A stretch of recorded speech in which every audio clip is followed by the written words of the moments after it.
few quotes. I pulled these ones out. Regarding the budget of the show, there was no budgetary crisis on the show, said Nazar. That's not accurate. That's not, I've been nickel and dime my studios before. They have not nickel and dime this show. They have put money into making the show the best possible show. I don't want to talk about why Frank left. That's his business, or why he was asked to leave, or whatever you want to say. But the idea that there was a budgetary crisis, that was AMC's fault, is completely inaccurate. Interesting, since they're basically, said publicly a number of times, I have the most popular, high-rated show on TV. Why would you want to come in and screw with the budget of that? So he seems to think there was a crisis. Glenn Nazar, not so much. Well, maybe it's a crisis because he didn't get all the money he wanted when he went and asked for 300% more money. Yeah, it could be a matter of perspective. You're absolutely right. He went for, instead of $5 million episode, I want $25 million episode. No. Oh my God, it's the end of the world. It's a crisis here. I'm not going to get the budget I need to make this a successful television show. Yes, bottom line, we don't really know, everyone has their perspective. We don't really necessarily know who said what or did what. So if he asked for 25 and they had 5 and they said no, and he hit the road and Nazar came in and said 5 million, great. That's more than enough. What are you waiting for? Exactly. So I don't know, who knows what happened, but it was interesting to see the different points of view there, for sure. So on changes, also in the interview, on changes he made to Frank's scripts, he says one of the changes I added after he left was when, in the episode before the mid-season finale, Lori admits her affair to Rick. That was something Frank did not want to do. He wanted that to come out another way. I felt that her back was against the wall during that confession. So Derek wanted to drag it out, or had it come out in some different, differently dramatic way, I guess. I'm happy with that. I think so too. One of the things I like about this show is that, for the most part, and it's not every time, but for the most part, people say what they mean and they tell each other stuff and they talk about things. They don't go 4 seasons without mentioning some important fact, like from season 1. Right, maybe a three company situation Or a lost situation, where characters just do not speak to each other. Who knows why?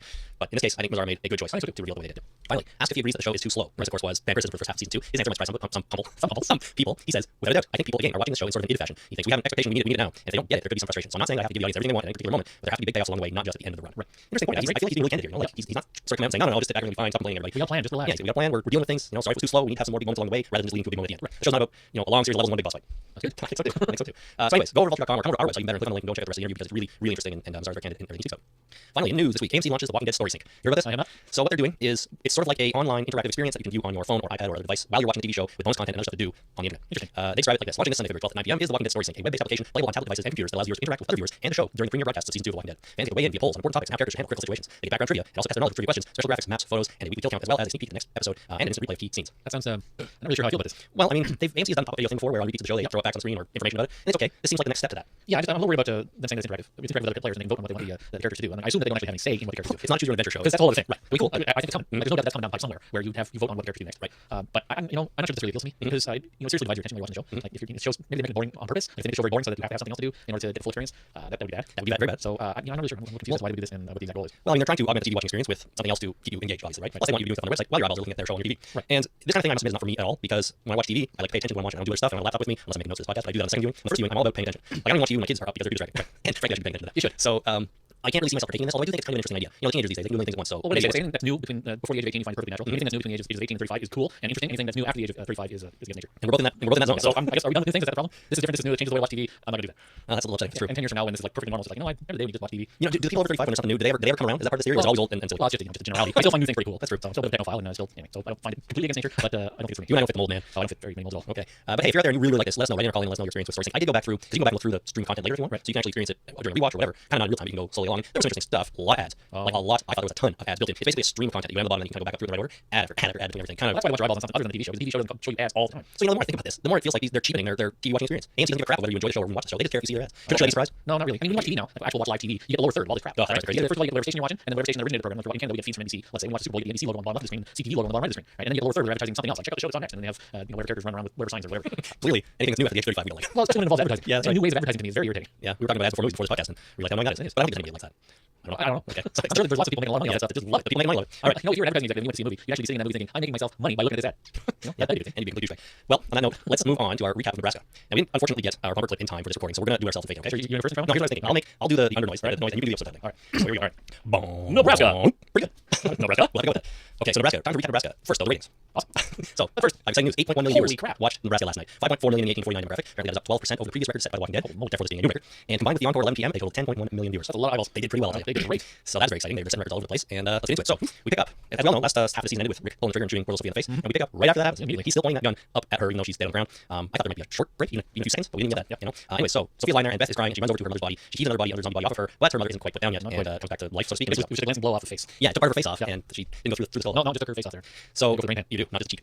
So anyway, so Beth is there getting attacked by her mother. Everyone sort of runs in to try to rescue her, trying to pull her away, but Andrea steps up and what's that thing called? The sight. She's the Reaper. She's here comes the Reaper. She's no nonsense now, tough as nails. Here comes the Reaper right through the skull. It was awesome. The effect, I thought the effect was a little weak. Special effect was a little weak. The angle that she was sort of standing there holding that thing didn't quite match up with the blade coming through, but it was quick enough that it worked. I think this says a lot about the Andrea's character going forward. Like she's no nonsense, tough as nails, does what needs to be done, is cool under pressure, but I think she's rash because the angle of that thing, if in any way it missed, it would have killed what's name standing in front. Seriously, and there's a lot of people standing around. This is a big weapon. She's not familiar with swinging at all. She's not a farmer anyway. She's never reached anything, and now she swings this thing, hits it. She did a good job. Sure, she got the zombie in the skull, but I think it was a very rash move, and she's a cowboy. Maybe she was a star baseball player in her youth, and she really has that muscle memory. That'd be great with a baseball bat. Well, it was not a baseball bat. This was a completely unfamiliar weapon. She does not have a proficiency with it. A lot longer, that's true, than a baseball bat. But luckily she hits the zombie and nobody else. Yeah, but you're right. She's making decisions here, I think. And she did the same thing with Daryl when he was coming in. She's like with the walker. She took a shot. That's true. She doesn't need to be done, but she's making some bad decisions. Maybe she'll get better. She'll improve. Who knows? We'll see. But after she puts that thing to the zombie said that everyone head back towards the barn, and Shane sees Herschel and his family that they knew Sophia was in there. Maggie slaps him, and Herschel basically tells everyone to leave. And I think this speaks to Shane's character as well, because he's not done arguing. No, I think I don't think he actually thinks that they knew Sophia was in there, and he's just so angry that he's taking things to fight about it now. Well, he's an angry guy, and he might be. I don't know. I think he probably does believe that they knew she was there, but yeah, he's not ready to let go. You know? He's doing everything he can to pick a fight. Yeah. So after Herschel and everyone go inside, Rick and Shane continue to argue about it outside until Shane storms off and credits roll. Right. After the credits, we come back and Andrea's covering Sophia's body. Daryl goes to sit with Carol in the RV, although no words are spoken. She's trying to support her, I suppose. It was a nice scene. It was.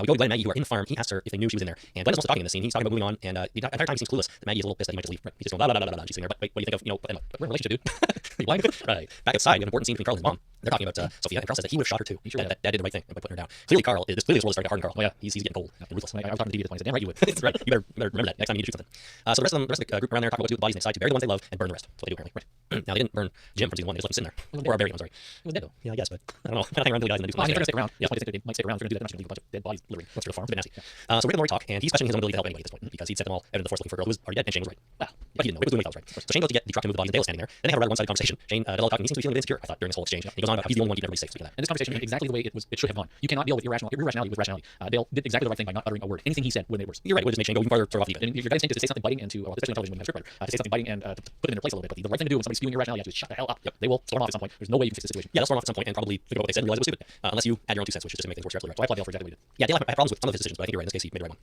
So after digging some graves, Lori goes to get Carol and Daryl for the service, but she doesn't want to come. Carol doesn't see that thing, she says, as her daughter. Yeah, my daughter died a long time ago. That's right. That's not her. Inside the farm, we see Herschel packing a bag of his wife's things and pulling a flask out of his tie drawer. Do tie drawer? I do not. I hanger? Not a drawer. I have 3 or 4 ties, but currently I don't know where they are. And that's fine. Yeah, you don't wear a lot of ties. I do not wear a lot of ties. So at that point, we get a shot of the whole group standing by graves, nothing is said, and as the camera's pulling out, they all kind of walk off in different directions and go to commercial. Was Carol there? She wasn't there, was she? I don't believe so. I think that was the whole point. She didn't want to come, and she ended up not coming. She wasn't there. When we come back from commercial, we do see Carol, and she's in the forest destroying Cherokee rose plants. Right. Obviously a little bit upset about that. We get Andrea and T-Dog loading bodies in the truck. Dale walks up and questions the decision to shoot them all. He thinks it was unjust. Right. As they drive away, we have an awesome scene of an arm falling out of the truck. Andrea jumps off the truck, picks it up rather nonchalantly, and heaves it back into the bed of the pickup. Okay, now I want to see. I know arms are heavy. We don't consider them really heavy because right now we have a couple of arms each, and they don't seem like very heavy because they're part of our bodies. But when you pick up this dismembered arm, it looked pretty heavy. It did look heavy. It looked real too. Yeah, that effect was fantastic. And I'm pretty sure that an arm of that size would be 34 pounds. How heavy is an arm? Well, that's a good question. I'm looking at it right now. How heavy is my arm? It looked like a muscular arm too, right? It looked like a big muscular arm. Included most of the shoulder, I think. So there's a lot of muscle in there, and the muscle's heavy, I've been told. So you're probably right. Maybe 30 pounds, 30, 40 pounds. I don't know. But she did strain a little bit, pick it up, and then she sort of. Yeah, she did. I'm getting Florence Machine lyrics. I don't know. I'll have to look this up. All right. Anybody knows how heavy her arm is? Let me know. Yeah, that's something you could presumably weigh somehow. I don't know. It's hard to say, right? It is hard. But hey, she had to pick up that real arm and throw it in that truck. That's a great effect. It really was. Inside, Maggie asks Glenn if his group leaves, would he stay? And before he can sort of really answer, he kind of fumbles a few words. But I thought about Beth collapses in the kitchen from shock. Thunk. So they're distracted by that. They realize that Herschel is gone because they're wondering where he is, so he can help Beth. And after searching his room, he's probably gone into town to drink at the bar. because it's not a flask that was probably empty and has been empty for a very long time. Yeah, but it was out. And Maggie did relate that, he used to have a drinking problem, but he hasn't since I was born. Right. So it's not completely beyond the realm of possibility that they would jump to, well, he must go to a bar. But you're right, it did feel a little bit convenient for me. It seemed like you've never watched Law & Order Criminal Intent? No. Well, one of the actors on the show, his part is a very, very smart detective, and he can do things like walk into a garage and see an oil spot on the floor and deduce that they left yesterday afternoon because they need to get groceries. We'll see some people do that. Yeah, you see something that's completely innocuous and jump to wild conclusions. And of course you're right, because you're the smart guy that figures out stuff like this. Yeah, absolutely. So I think the conclusion they drew from this is a little far-fetched, because not only did they find a flask, but they found a whole bunch of boxes. He was obviously rifling through stuff and packing up stuff that has been put away for years. It's coming out of the closet, coming out of the drawers. They find this object that was obviously in a closet or a drawer for a long time, and they jump to, oh, he's done drinking. Right. It's just, It was a bit of a stretch. I admit I felt exactly the same way. I just think the explanation of how he did use the problem and he drank at that bar every day apparently for a long time helps a little bit. Yeah. But you're right, it's a bit of a stretch. So yeah, they realize he's gone. Now Glenn and Rick decide to go get him because that's what they do. Yeah. They go get people. Theirs. Lauren and Shane sort of team up and tell Rick not to go because he's needed at the farm. You want to have a conversation about this before you leave? So you seriously gonna go after this guy there? He's going on. It's fine. It's not. I'm head off. Not today. You don't want to have an argument. At least I can do first. What? It's the least they can do for Herschel. I like this because Lori and Shane team up against Rick here. Yep. It's good means something. I don't know. We cut to Shane taking a shower at a well, more or less. He's just sort of letting the water, splashing water over his head. When Carol stumbles back out of the woods, I guess he's been out there this whole time destroying Cherokee rose plants. Shane helps her clean up the water and says he's sorry for what happened to Sophia, although he really talks about himself the whole time. Right. Says I was trying to help everyone. He's trying to reinforce that. Dale and Lori at this point we see them coming out of the farm, and Dale tells her he thinks Shane killed Lois. So now that secret's out. Well, the assumption's out. Okay, the assumption's out. You're right. Dale said I can't prove it, but he basically told me. Yeah. I don't know. Dale seems to be. He seems to figure this out a little too easily. Yeah, and the conclusion they jump to is ultimately right, but it doesn't feel like a natural conclusion. No, it doesn't. I mean, we do have a scene from earlier in the season. I think Shane says something like, he basically does admit it to him, says he can't prove it. Yeah. But still. In a heated conversation, it's like, you did this. You can't prove that. Yeah. I may have said that myself, even though I was completely innocent of whatever I was accused of. And even back then, I got the feeling that Dale kind of already knew, or at least he already had that suspicion. He put it all together just from, his own brain. Well, and I remember when we were after the incident where Shane did shoot Otis, that we talked about the fact that a real police officer that has detective skills would figure out that something's wrong with the story that Shane's telling. And I guess Dale's the only one to pick up on it and put together the conclusions and confronted Shane, and Shane didn't really deny it, but didn't really admit to it. And so his conclusions are shaky, but ultimately correct. Yeah, he feels good about that for sure. I don't know. Dale's kind of sitting around and watch a lot. Dale, I realize hasn't done a lot this season. He fixed that radio, just like Shane. Yeah, that's what I mean. But he hasn't done a lot. Next time radio girls come to you, okay? He says. So he's sitting around a lot of time thinking. Everyone else is searching, out doing stuff, shooting zombies at the bar. Dale's even there shooting for you. So I don't know. Maybe he's had all this time to contemplate the facts, and everyone else just hasn't really done it yet. Well, he's obviously spending a lot of time journaling. He's writing his journal, he's figuring things out, he's like referencing things. Yeah, he's journaling. I say that's what he's doing. Journaling. Okay. After a commercial, we come back and we're on the road into town with Glenn and Rick. Glenn admits that Maggie said she loves him, and he didn't say it back, but he can't believe she actually means it. Because why would anyone love poor little me? Oh yeah. Well, it's a hard thing to come to terms with. Nobody's ever said they love you as mom and sisters, right? And it's like he's right. We're in a very weird situation here. How the hell can you be sure of what you're feeling at any given time? This is messed up, man. It's true. So, it's very true. It's kind of like hard scene though, because Rick sort of laughs at him and is like, don't worry about it, man. I'm sure she knows what she's talking about. Yeah, she's smart. Yeah. Back at the farm though, Lori sees Beth worsening, and she goes to ask Daryl to go bring Rick and Herschel back, but he says forget it because he's done helping people. And so Lori decides to take a car and find her herself. No, we'll find out in a minute. Rick and Glenn bust into the bar and they find Herschel sitting there. They talk a whole bunch. Herschel admits that he was wrong. He had hope, but he's entirely lost it now. And this is where we get the line where we thought maybe that Rick had told him what you get the line. I do not line. So this is where he said that, and you know it now. Yeah, we thought that maybe it was Rick had told him what Jenner had told Rick, but apparently not. No, apparently not. And on that note, I'm starting to get the feeling that they've just kind of forgotten about it. I'm sure they haven't. I don't know. I feel like maybe it's just me thinking about it too much, but I feel like there's been numerous opportunities already for the secret to come out in a compelling and interesting and fascinating way, and they've passed on them. They've had a lot going on between the opening of the season when we talked on the radio to maybe Morgan, maybe not. And since that point, there's a lot been going on. I'm not sure that forgetting about it is completely unrealistic. I mean, sure, Rick has other things on his mind, and he may just not feel that things are in the right places for him to say anything because things are happening. I realize that, and I also realize that actual time passed in the show isn't that long, right? But I feel like we're getting to a point now where writers of the show are starting to forget about it. Maybe they don't know. Yeah, They don't know the writers yet. Remember, guys, we got to reveal it at some point. So I don't know.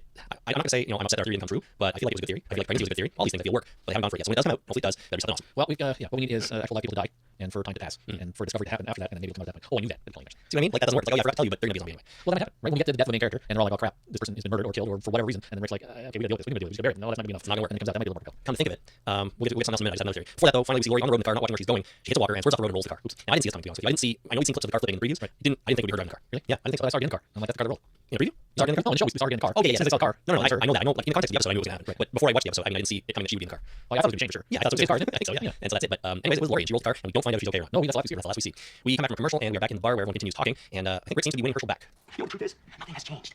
Death is death. It's always been there. Whether it's from heart attack, cancer, or a walker, what's the difference? You didn't think it was hopeless before, did you? And now we're back home trying to handle it. They need us. Even if it's just to give them a reason to go, even if we don't believe ourselves. You know what? This isn't about what we believe anymore.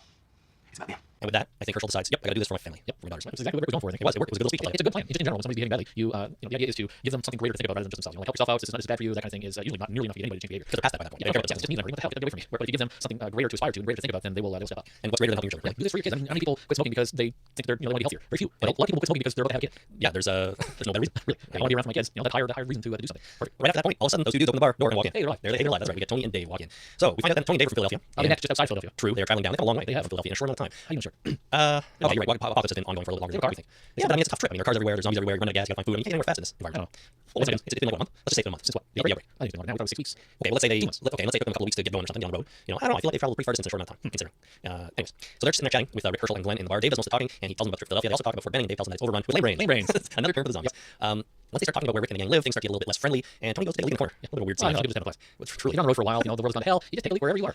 But with everyone like sitting right there, sometimes in a combat situation, and they're used to you just if you have to go, you go. You don't want to go all the way over there because all of a sudden you're by yourself and you get surrounded. So if they're used to dealing with lame brains all the time. If you don't get spotted, you don't want to attract attention, you don't want to have all kinds of problems because you're going someplace else. You just go where you are. I personally think it was a bargaining or distraction technique. I think it was to sort of get Rick and them a little bit off their rocker, going, what is this guy doing? Why is he doing that? To give them the upper hand. That could be. He's like, I'm gonna pee in the corner. They're like, what is wrong with this guy? And they'll stop paying attention to Dave so much. Maybe. Right. Well, the weird thing is that he's a city boy, right? Because he calls a city boy. He's from the city. I couldn't quite pin down his accent, but it was either Chicago or New York. I'm not quite sure. The accent he was attempting. I don't think it was very good, but he's a city boy, and city boys just don't piss in the corner someplace when they go. No, people from the country do. Farm boys, maybe. Yeah, I lived in sort of a small town, and we spent a lot of time in the country. And if you're out in the middle of the forest somewhere, walking along the road, and you gotta take a leak, you don't go, oh crap, I gotta go home. You just take 4 steps that way and you take a leak. Well, to be fair, I would do that too. Well, right. So it's something that after you live in the country for a long time, you get used to that. When you're in the city, all of a sudden you're like, okay, take a piss. You find out you go. Right. Should be true. But someone from the city, I'm saying, probably wouldn't have that instinct. I don't think anybody thinks it's okay to just pee in the bar though, like indoors on somebody's floor. Under post-traumatic stress and combat situations, I think maybe it might have been. I agree that might have been a distraction technique. Throw get them off their game, put them off balance a little bit. That could be. But I'm saying that there's another explanation. That's just in this situation where there is a constant and real threat. Anytime you step away from the group, if you have to go for a leak, you just find a spot to go. I suppose so. Get them off their guard. I think is what he was going for. That's I never that injured me. I'm sure there's looks going around stuff, but what was he doing? He's sure he's uncouth. Sure, it's not really socially acceptable, but I don't think he was doing it for the reasons.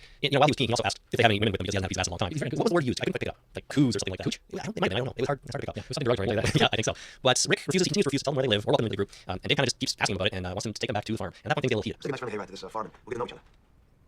That's not gonna happen. It's bullshit. Calm down. Calm down. Don't ever tell me to calm down. Whoa, relax. Easy. Nobody's killing anybody.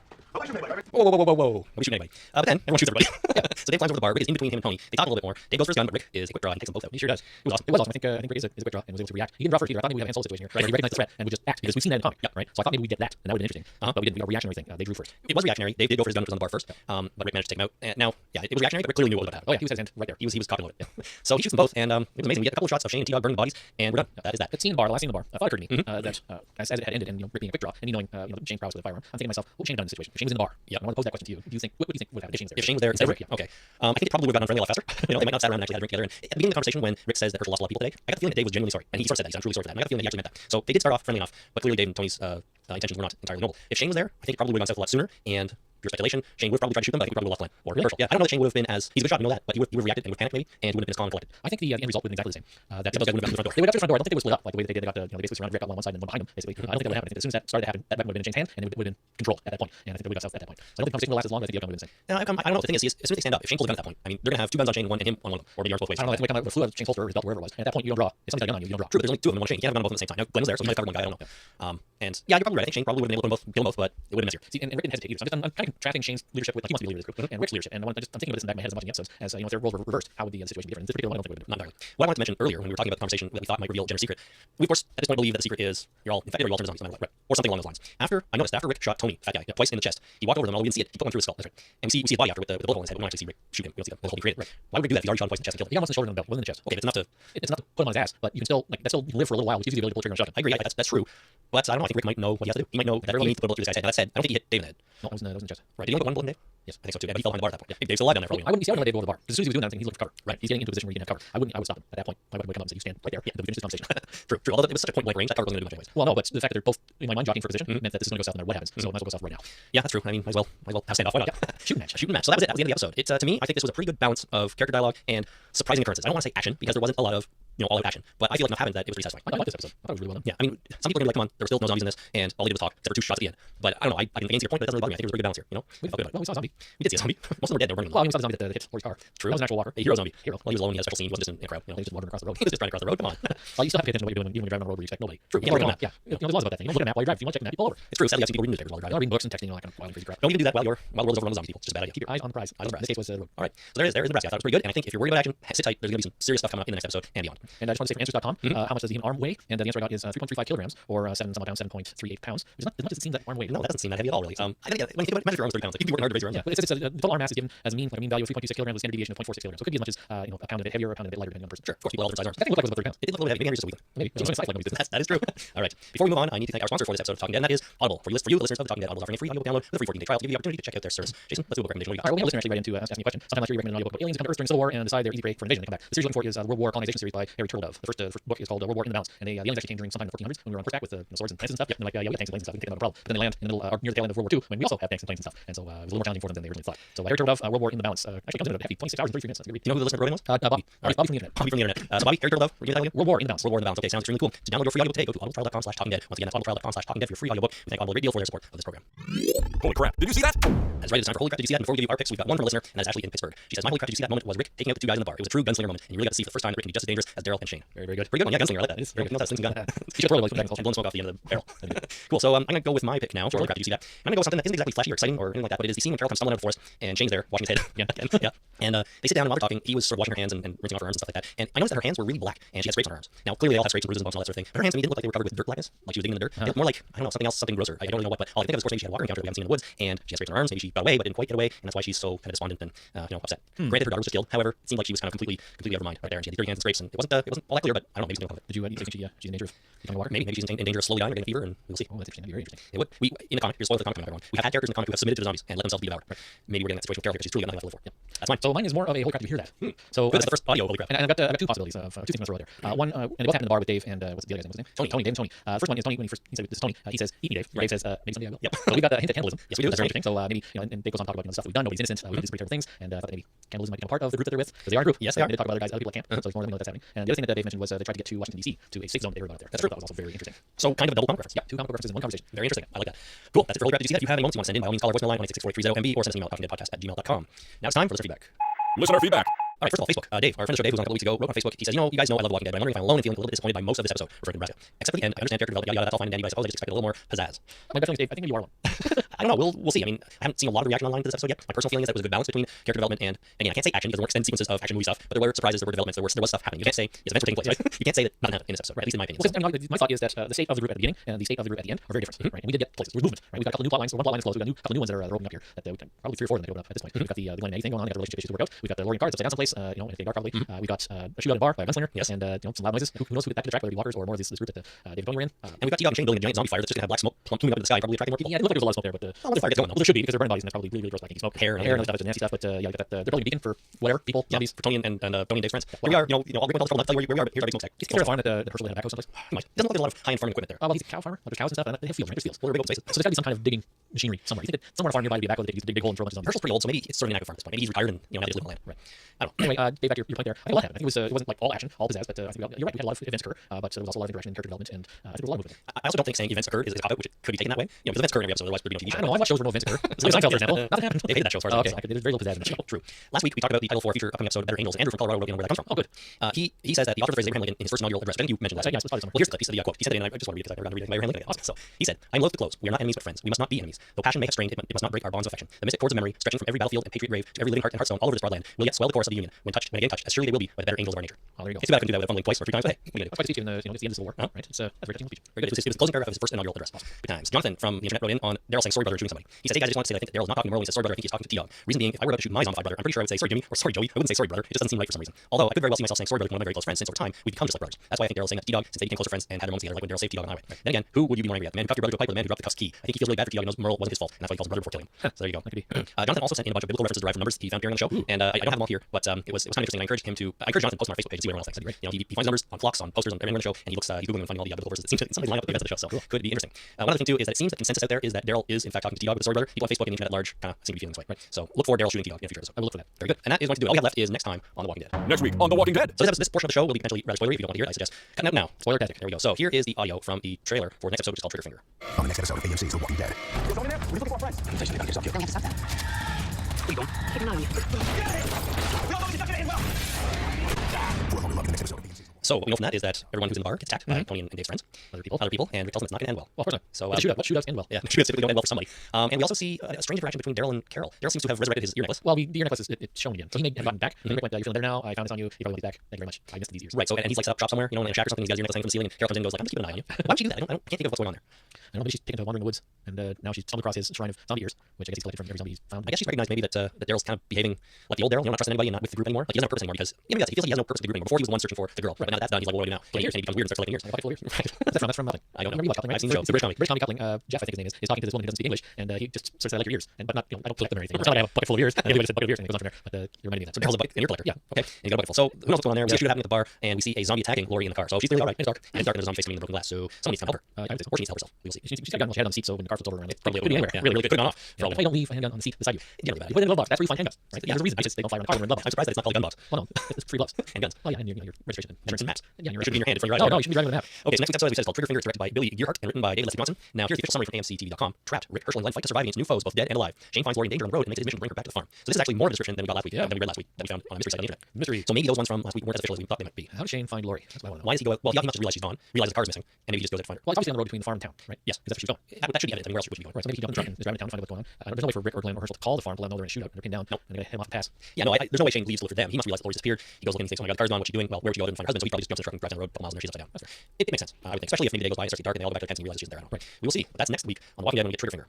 Anything else, Jason? I think that's going to wrap up this episode. I think we put everything. We've laid it all out there, right? All right, sweet. If you want to give us a call, please do. 1-866-483-ZOMB. That's 1-866-483-9662. We want to hear all your comments and questions. And, of course, your holy UC moments, because I like hearing what you guys have to say about that. Or what you see in episodes that maybe some people missed. You can also find us on Twitter at Talking Dead or on Facebook at facebook.com/The Talking Dead. Finally, there's your email, talkingdeadpodcast@gmail.com. Send all your questions and comments into that, and we'll see what we can do about getting on the air. So,